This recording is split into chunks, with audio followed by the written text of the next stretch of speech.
knowing what you can balance and what's actually worth holding on to and what's worth letting go. Honestly, the word of the day is the survival, like what helps you get through the next day. So Avs is a multidisciplinary creative who started in uni with filmmaking and then went into graphic design in a full-time world and then took the leap into freelancing and is also a DJ by night. So Avs, thank you for coming. Thank you for having me. Sarith is a powerhouse, by the way, so for her to invite me is like such a pleasure. But yeah, nice to meet you guys and thank you for coming. So you're from Hounslow, born and raised, and I feel like we don't hear a lot about like creatives from Hounslow, or like it's not like talked about enough. So what was it like growing up for you and like trying to pursue like a creative career? Yeah, it was when I was growing up in Hounslow, it was around 2007-ish and onwards. I went into secondary school and I think I just got bullied for being creative. I think like I liked painting or music, or the music that I liked, or the stuff that I liked doing. It just wasn't like cool, or people didn't really understand it. I think unfortunately in like a place like Hounslow at that time, you've got a lot of first generation parents, so you're imprinted in a way of living, like put your head down, work hard, do these subjects. Or there's people that rebel, or you get a mixed kind of view of things, and people start having a herd mentality within environments like that. They just want to feel safe. They don't want to be seen. They find different ways to become invisible, if you get what I mean. And I'm not going to lie, at that age, I had a lot of like personal family issues going on. So for me, being creative was a way of surviving. Music saved my life, like doing art saved my life. And I didn't do it to be seen. I just did it in my room with my headphones on. And it was like a place of security and safety for me.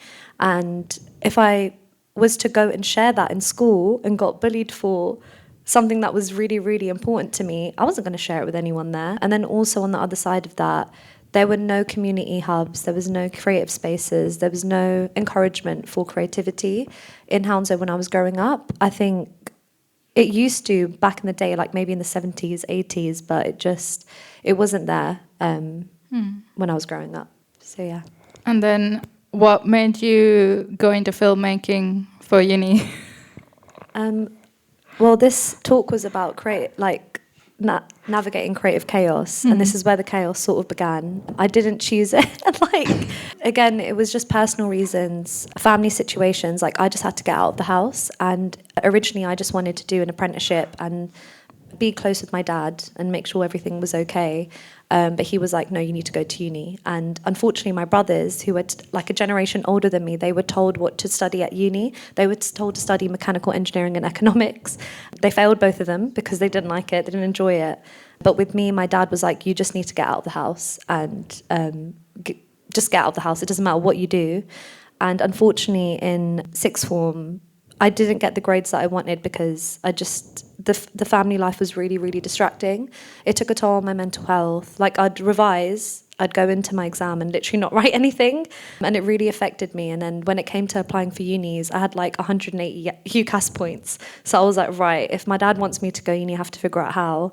I studied media studies in A-level, and I enjoyed it, and it was quite easy to me. It just came naturally to me.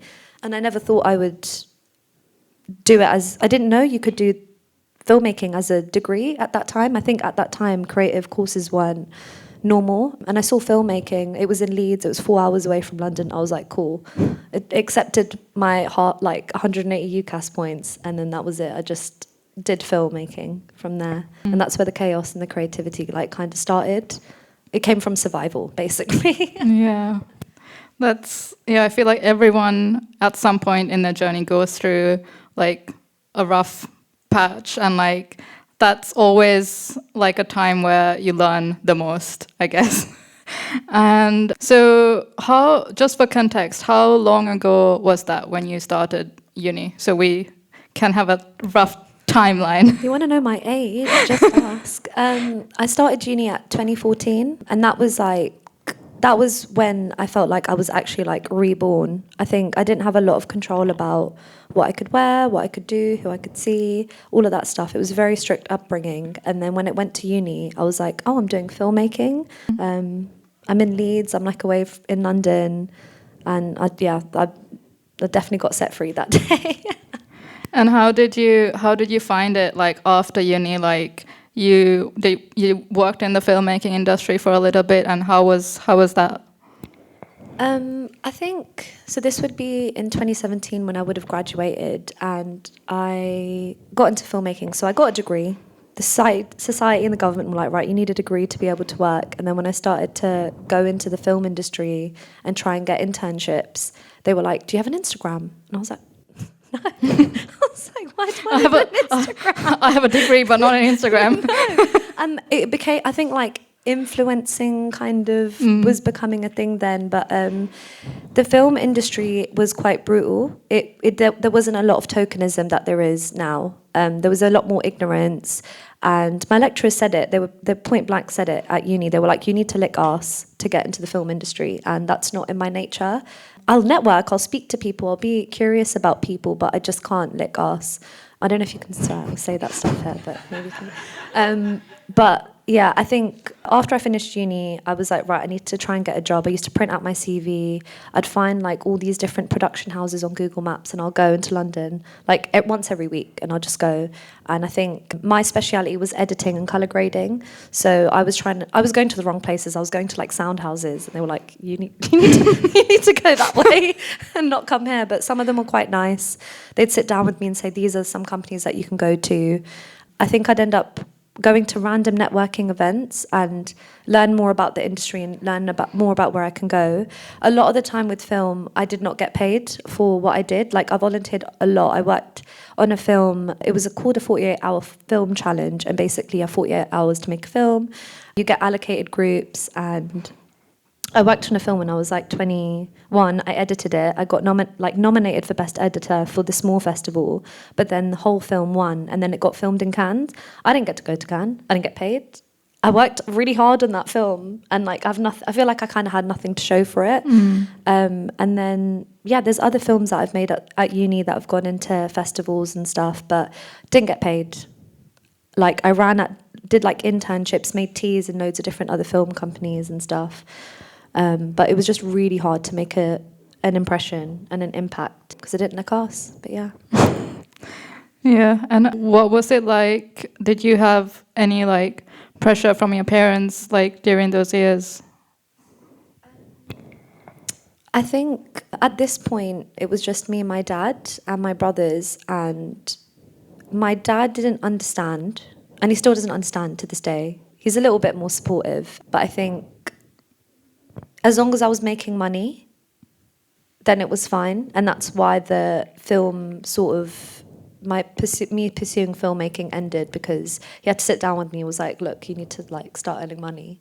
And I was like, all right, cool. And then I just had to figure out how, again, survival came in, and I had to figure out how to transfer whatever I've learned into the next thing, which was like graphic design. Really random, but yeah. So how did that happen? Like, what made you go into graphic design? Was there like a specific point or something that inspired you? To be honest, it was just how I can make money with whatever skills I learned from filmmaking. I think my big lesson with life is that there's not a lot that you can control, and if you go by that, you actually have more control of yourself and your life.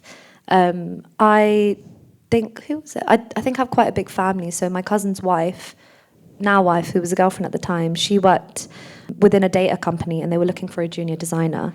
And my dad just said, oh, she did media. Like, he didn't know what my skills were. He was just like, oh, media studies.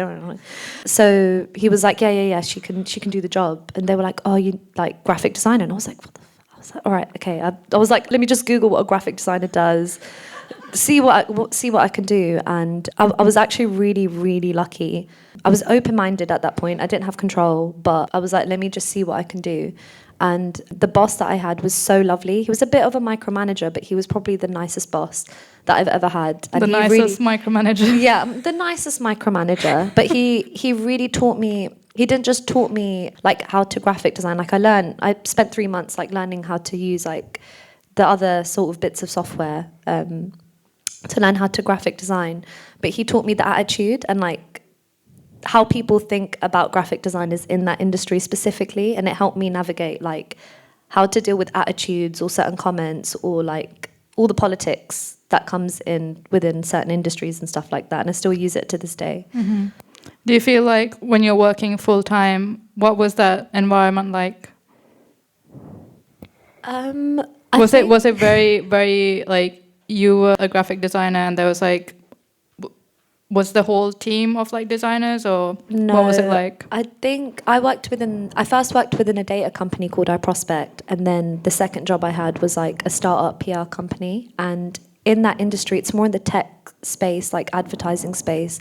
They don't care about creatives. They don't care. They just want the job done. They don't care if you're a diva. They don't care about the composition of things. They just want it to be done. They just want to make money off of it.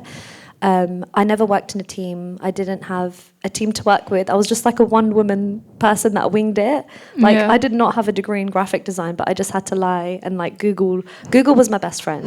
Like at that point, like I just Googled stuff, watched tutorials. I was like, yeah, I can do it, and I just get it done.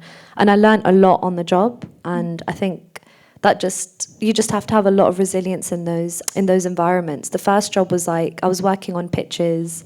It was really boring, by the way, but I was working on pitches and marketing, and it was just like I would work from 9 a.m. to like 1 a.m. and then the next day I'd do the same thing. There'd be periods of times where we're working on pitches like that, and I was getting like 20K. Whereas like later on in my life, like I've learned how to work smarter. Like I work a few hours less and I get paid more, kind of thing. But yeah, full time was hard. It was really, really hard. Yeah, sounds really taxing. Yeah, and underappreciated. Yeah. So what made you kind of, at what point were you like, okay, because you went into graphic design not knowing what it even was, figured it out without any graphic design colleagues, without any mentor, like, or did you have a mentor? I had one mentor. I had the first boss. He was really nice. He sort of gave me the fishing rod rather than like telling me how to design. He just said, this is the kind of attitude you have to have as a designer. But that was that. That was it. Right. And then, so for how many years were you doing that, like in full time? Full time, I was working from, the first job was like a year and a half, and then I just couldn't survive on that salary with how much I was working. And I got poached by like, weirdly, it was my cousin's wife again. Like she moved and she was like, oh, I know a creative. And she was like, come. And I was like, okay, I'll go here. But it was a startup and it was insane to work there because I was their first full-time employee and I worked there for 3 years. I didn't go on holiday. I didn't really take time off. I just helped them build their creative for that company. And that was my second job. And they just, towards the end, they weren't very nice. They weren't very nice towards the end. No, I'm sorry to hear that. Yeah, I feel like startup world is really, really rough. And like, if you can go through that, you can go through anything. I think it's really important to work for a big company and a startup. I think it's just really good to know how it works, and you do need to have a mentality where you can do the work and like help where you can, but then also learn where your boundaries are as an individual. No one can tell you what your boundaries are in a workspace. If you're able to do something, you need to be able to push yourself to that limit. No one else should be able to, and then you should be able to like be like, okay, I can't do that. I need to learn how to say no. That took me years to learn. That took me my whole full-time career. Yeah. Oh, you asked how long it was. It was like 8 years in total. Sorry, like 6 years in total. Sorry, 6 years in total. Yeah. Yeah. And then what was it like when you decided to go freelance? Again. So did you have, like, when you decided you wanted to go freelance, did you already have people that you knew who would be your clients, or did you decide I'm gonna go freelance and then I'm gonna figure it out? Yeah, I think similarly to uni, like I felt like I was backed in a corner and I was like, right, I need to get out of this space and it will figure itself out. And I think when I was working in my last job, I just needed a way out. And while I was working full time, I was going out quite a bit, just a little bit. And in those times, I was just speaking to people. And I'd meet people, either like musicians or other creatives, and I'd just chat to them. And like they were talking about like a life I've like dreamed of, like, oh my God, they do creative stuff. Like I work in a boring, like grey corporate world, la la la. And I just chat to them. And like I learned how to network within the film industry because they told you how to lick arse basically, but I found my own way to have those conversations. And I just like use that in the creative spaces. Like if I wanted to know, if I was curious about something, I'd ask the questions. And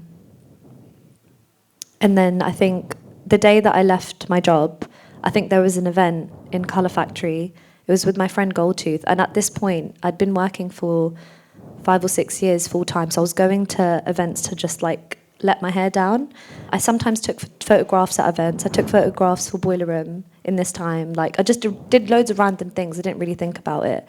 And then when I left, the next day I went to this event at Colour Factory, and a lot of the people, weirdly, I don't know how, a lot of the people that I had met over this time were in this one place. And I just told them, listen, I just left my job. I was like, I can design, I can DJ, just give me something to do. I went, and that was the only conversation I had that night. And I think a week later, like, I think I just kept pushing that to people, and they were like, oh, how come, what's happened? And then the conversation just sort of started from there. But you have to shout about it. You always have to shout about what you're doing. Yeah. If you need help, like, it's good to be vulnerable in that way, because no one else is going to do it for you, kind of thing. But yeah. Yeah. So would you consider yourself like to be introverted or extroverted, or like maybe like in between?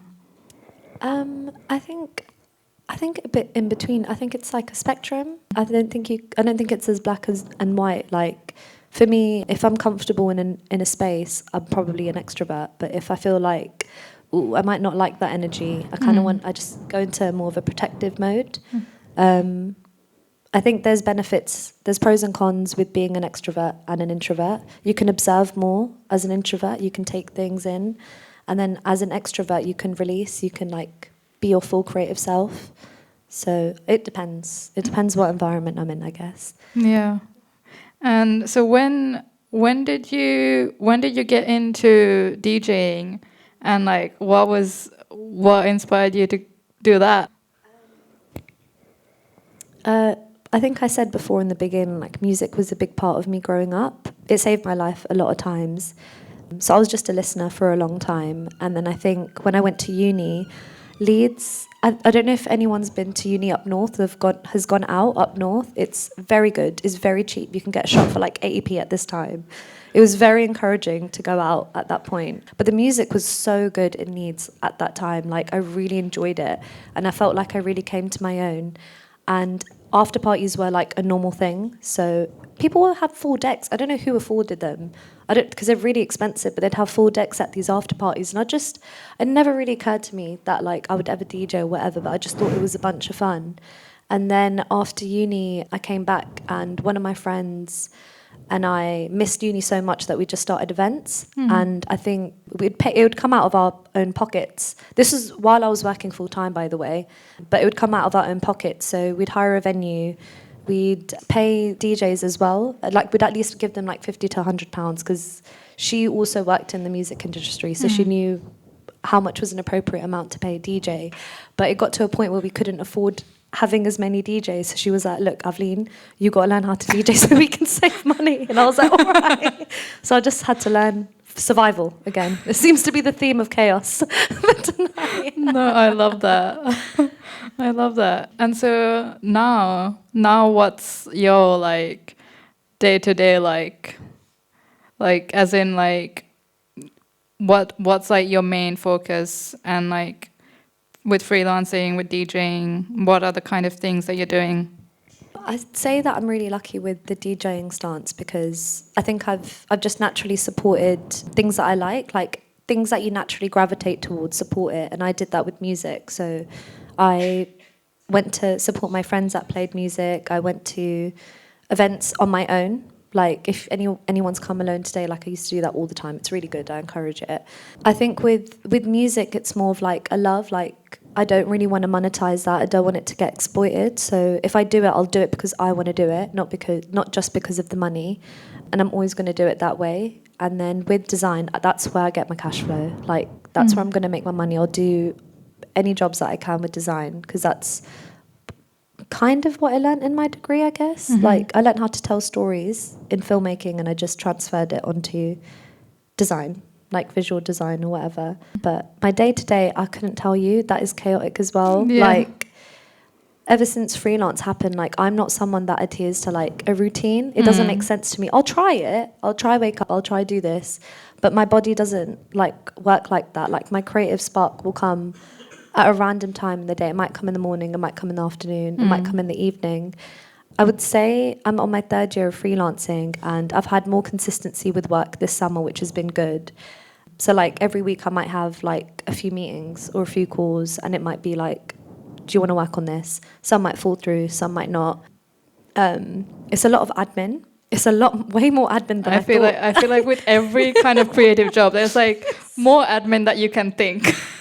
I hate admin so much, but if you're doing something that you love, it kind of pays off. Like with DJing as well, if you want to become a DJ, there's admin. There's so much admin, and if you don't do that side of it, it doesn't make it as fun as it could be. But yeah. Yeah. I wanted to ask, from the corporate to freelance, when you did that transition, firstly, was that really nerve-wracking? Because all I've really known, I kind of recognize what you're saying, where, you know, you're in an environment where stability is what you need. So I've gone down the stability and corporate route, but I've got this creative side of me that I just use as like a hobby and as like a fun thing. So how did you find that transition? That was second. How did you develop in DJ? Because I've been exploring that as well, and that's something I've been trying to use as an outlet. But a lot of people I talk to are like, you should book places, you should book this, you should do that.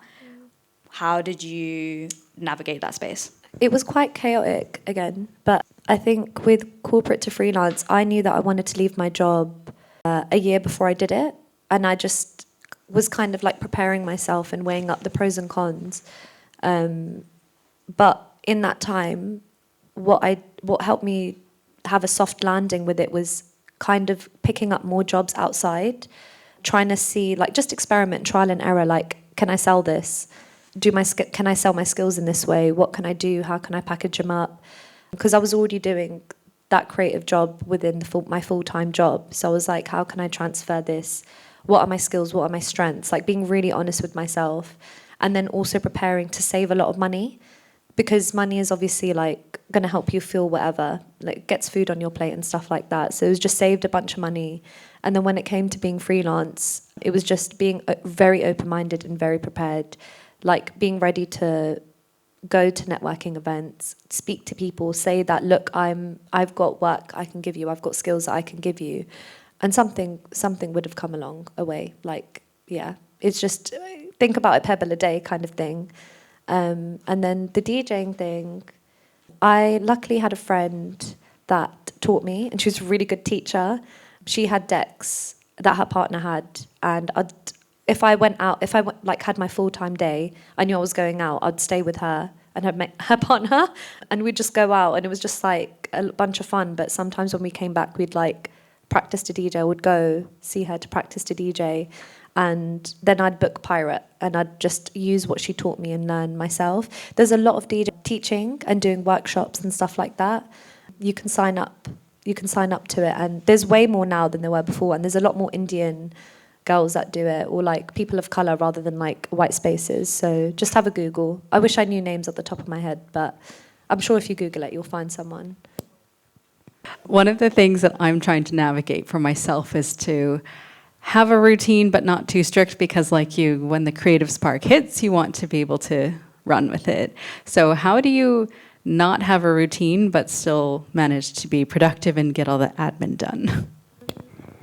I guess it's like what you prioritize, and no one can tell you what to prioritize. It's like what makes you feel good. So for example, coffee in the morning, gym, cup of cha, food. That's my routine. Those are my consistents in my routine. So I make time for that, and that's how I revolve my life around my routine. because at work, I'd miss lunch. I'd have lunch, like in my full-time job, I had a routine. I'd get up at 9, I'd come back at 4, but within that, it was just pure chaos. I didn't eat on the time that I wanted to. I didn't have coffee at the right time. So my days might look a lot different, but you might prioritize things that help you feel good. You might want to do yoga or paint or doodle or journal. Journal is a part of my routine as well. It's just about what you prioritize and making time for things that help you and know is going to help your creative process or whatever practice that you're doing.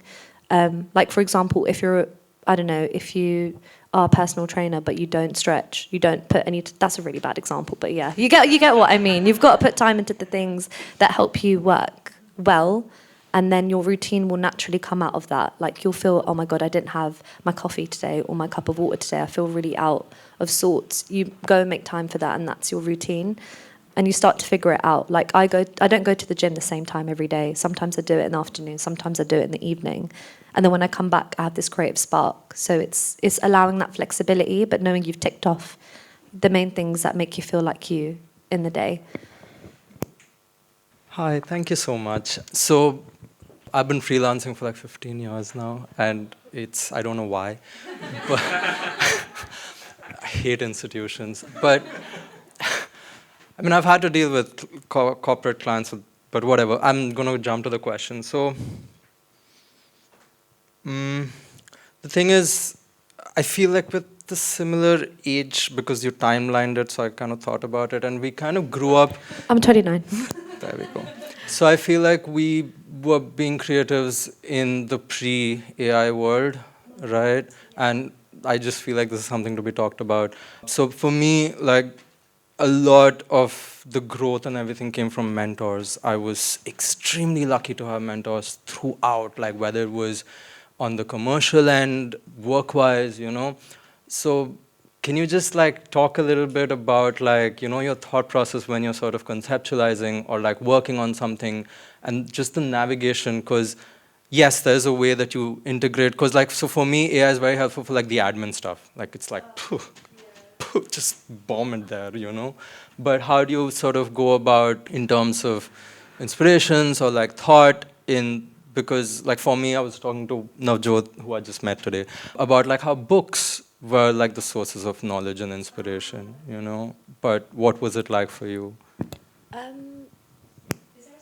Is there a simplified version of your question? Just so I know. What are your sort of thought process and creative sort of... In my creative process as well. Sans AI, with AI, whatever.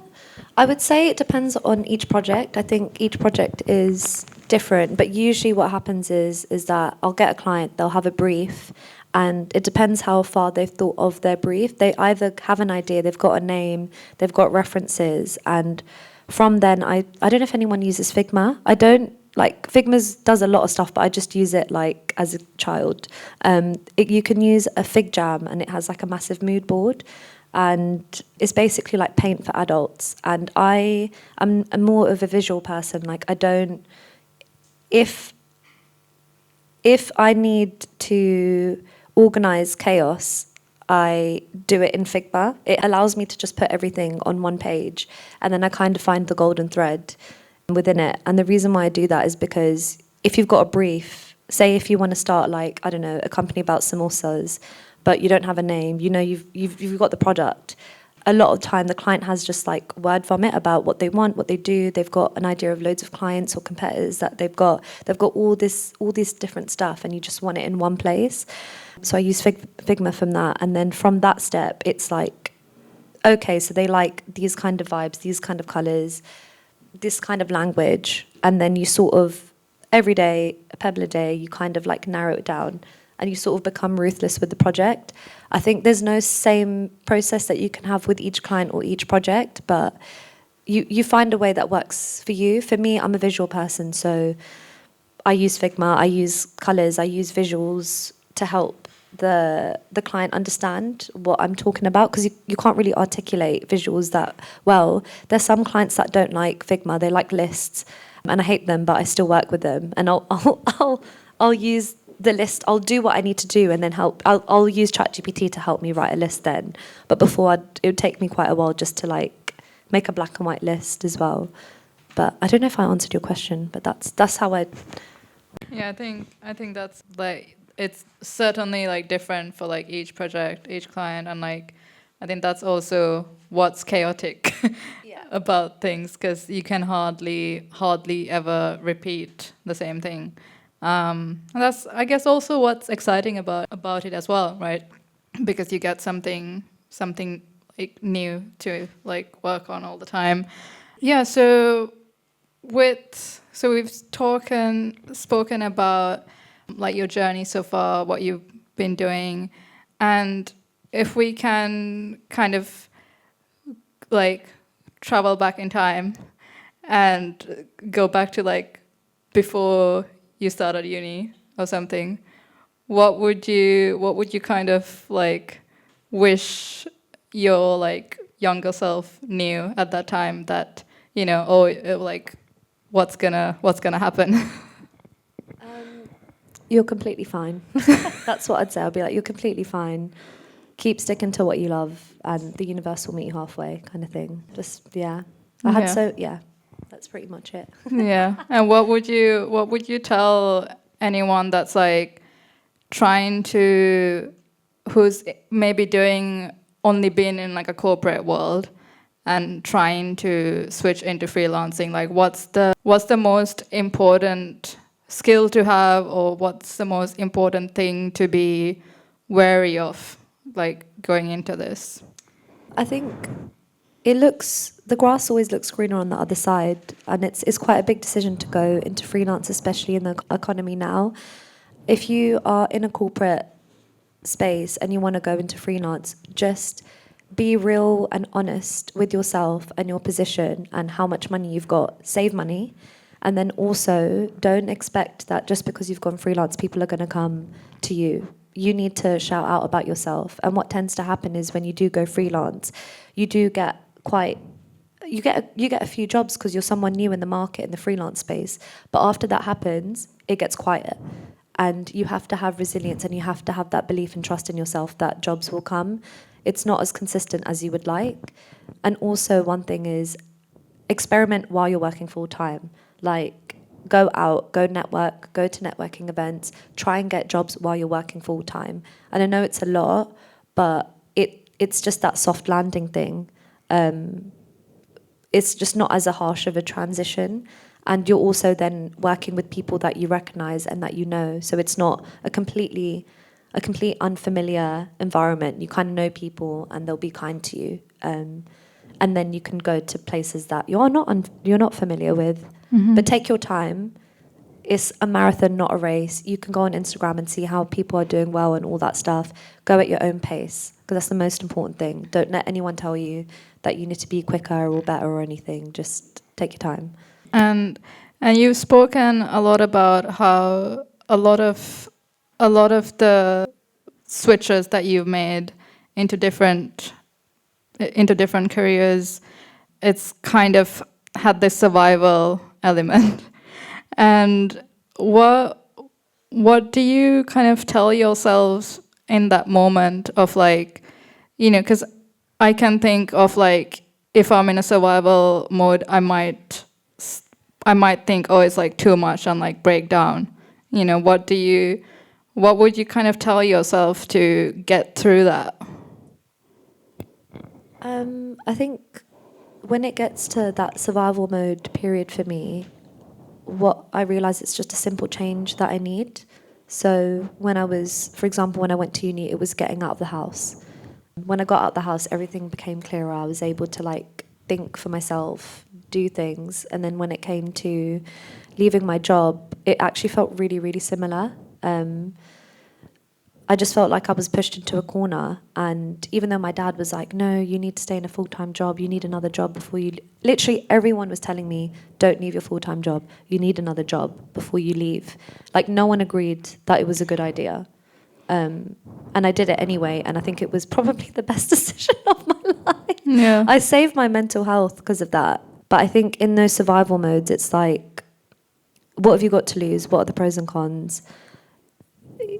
if it just felt too loud, and I was like, it felt quiet after I left my job. I was like, oh my God, I should have done this ages ago. It feels really scary before you do something that's good for yourself because it's unfamiliar. Like, work tells you that you have to suffer. Like, there's so many things wrong with society and the government, and they tell you that you have to suffer to have a good life, and you don't.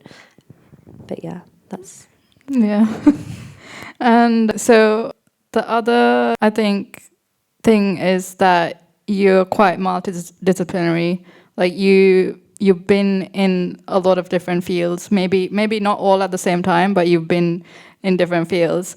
So, like, going forward, do you think you would always kind of be doing the same thing, or do you think there might be a point where you're like, I'm gonna try something else, or what do you feel like? Do you feel very kind of settled in which field you're in right now?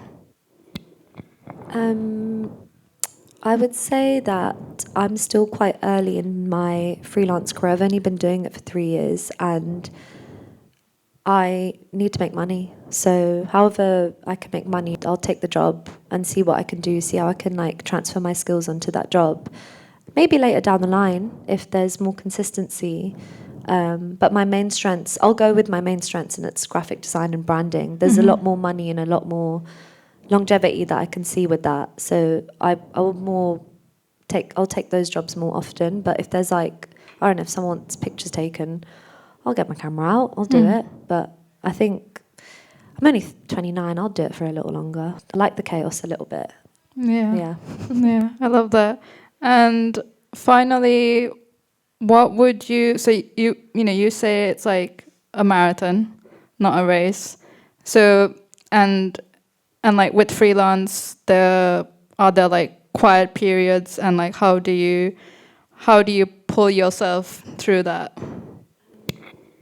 I think recently I've learned with quiet periods, this is really important if you want to go into freelance as well. Like, there's going to be times where you will have a lot of jobs, like all buses come at once kind of thing, and then there'll be quiet periods. And in those quiet periods, don't do what I did. Don't panic, because that's probably the worst thing that you can do.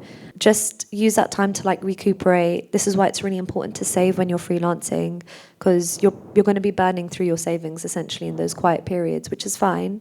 Network, get out of the house, even if you don't feel like it. Go on the dots, go on websites, go just stalk people and go to their events, go to talks, go talk to people, because in those quiet times, when you're networking, that's investing your time in a different way, and your money in a different way. And then when busy periods come, those networks that you've made could or couldn't be valuable to you, or you might get a job from them, or you might get an opportunity from them. I think every time I've networked, at least, I've definitely got jobs from networking. Like, even when I've not felt like going out, I've been ill in winter, and I'm like, right, I've got to go drag myself out. I've gotten such amazing projects to work on just by networking. So, yeah.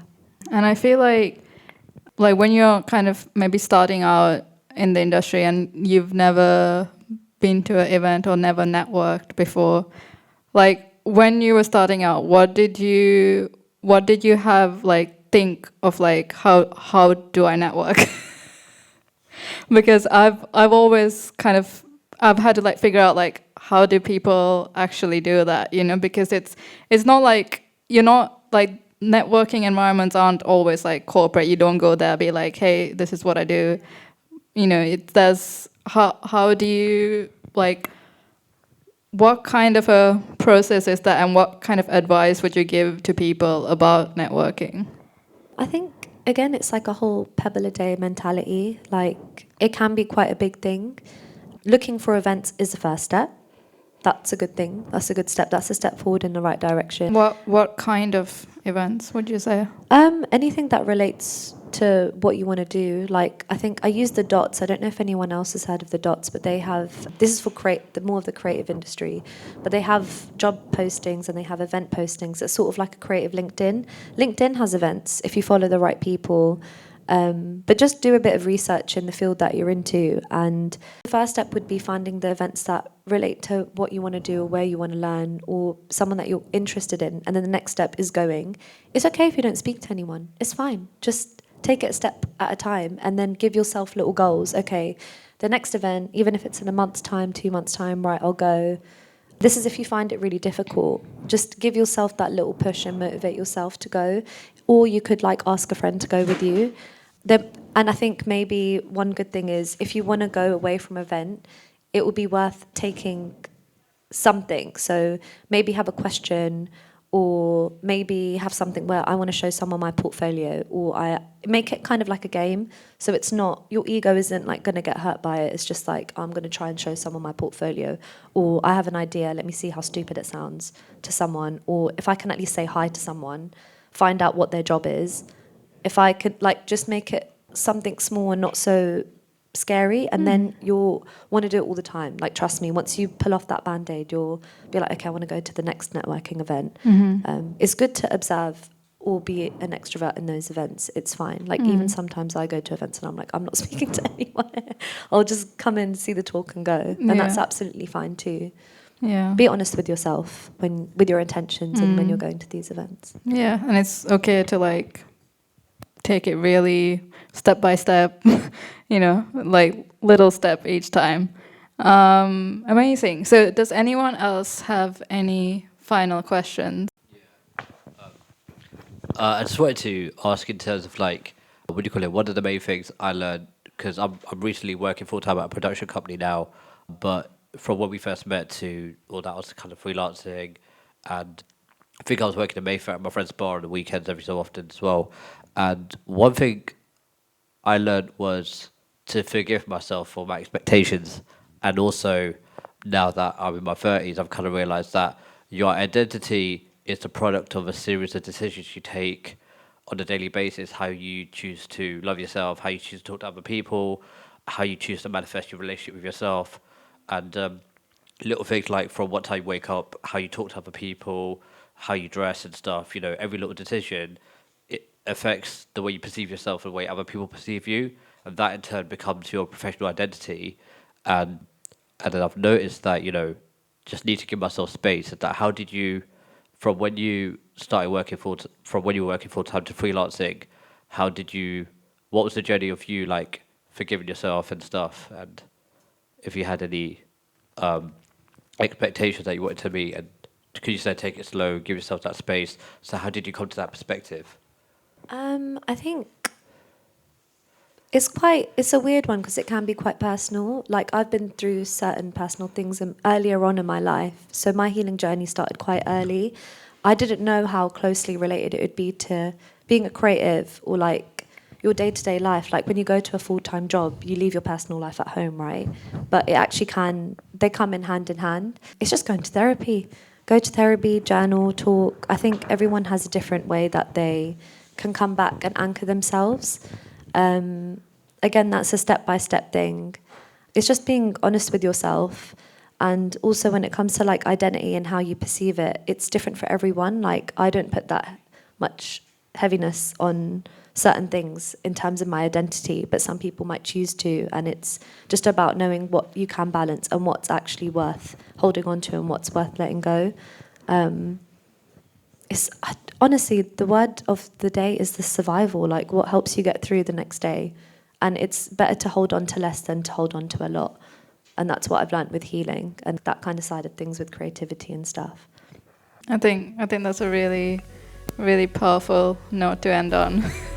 Thank you so much, Avs, for the insight and all the advice and opening up about your journey.